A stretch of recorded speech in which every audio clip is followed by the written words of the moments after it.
Magpasimula tayo sa ating daily gospel meditation sa ngalan ng Ama, ng Anak, at ng Espiritu Santo. Amen. Ang kapayapaan ng Panginoon naway laging sumainyo at sumayo rin. Manalangin tayo. Amang makapangyarihan, turuan mo kaming pumunta sa laylayan ng lipunan upang doon aming makita yung mga mahihirap, mga may sakit, mga may bulag, at mga nireject ng ating lipunan at magatid na mabuting balita sa kanila. Kagalingan at kapangyarihan ng Diyos na nagbibigay ng lunas sa kanilang karamdaman. Nawa ito'y mangyari sa pamamagitan ng aming buhay at mabubuting gawain. Hiniling namin to sa pangalan ni Kristong aming Panginoon. Amen. Ang mabuting balita ay hango sa kay San Mateo Kapitulo 15, versikulo 29 hanggang 37. Ang mabuting balita. Nang panong iyon, nagbalik si Jesus sa tabi ng lawa ng Galilea at siya'y umahon sa burol at naupo.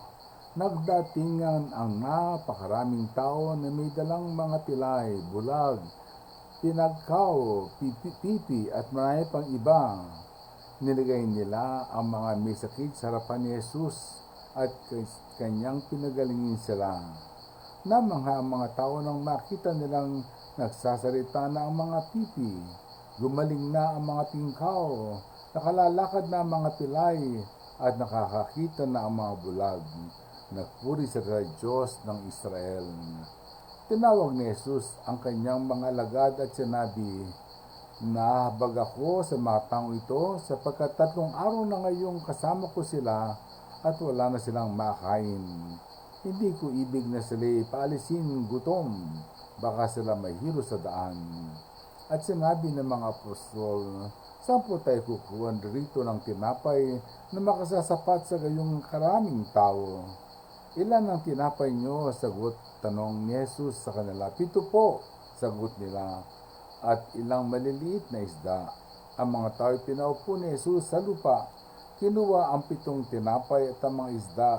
Nagpasalamat sa Diyos, pagkatapos pinagpira-piraso ang mga iyon at binigay sa mga alagad para ipamahagi sa mga tao. Kumain lahat at nabusog, at nang tipunin nila ang mga tinapay na lumabis, nakapuno pa sila ng 7 bakol na malalaki. Ang magandang balita ng ating Panginoon. Ang Ebanghelyo ay nagpapakita sa atin na si Jesus ay pinanggagalingan ng kapangyarihan Diyos na nagpapagaling sa mga pingkaw, sa mga pipe, sa mga bulag, at ang magandang balita ay tinanggap ng mga mahihirap.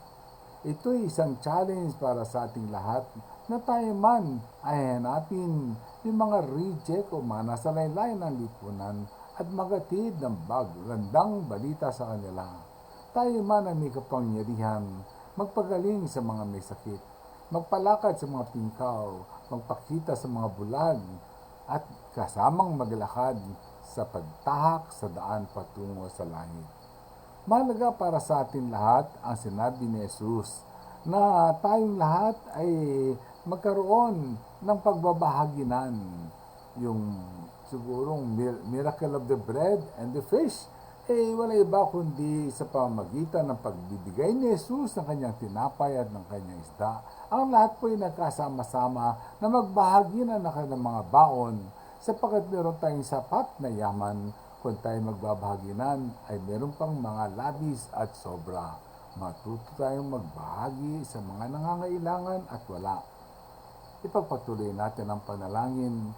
Ama namin, sumasalangit ka, sambahin ang ngalan mo, mapasa amin ang kaharian mo, sundin ang loob mo dito sa lupa para sa langit. Bigyan mo kami ngayon ng aming kakanin sa araw-araw. Patawarin mo kami sa aming mga sala, parang pagpapatawad namin sa nagkasala sa amin, at huwag mo kami paintulot sa tukso, at iadya mo kami sa lahat ng masasama. Patuloy ang ating panalangin sa mga taong nasa laylayan ng lipunan.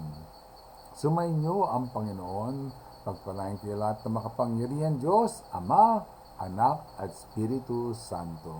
Magandang umaga po sa inyong lahat at God bless you.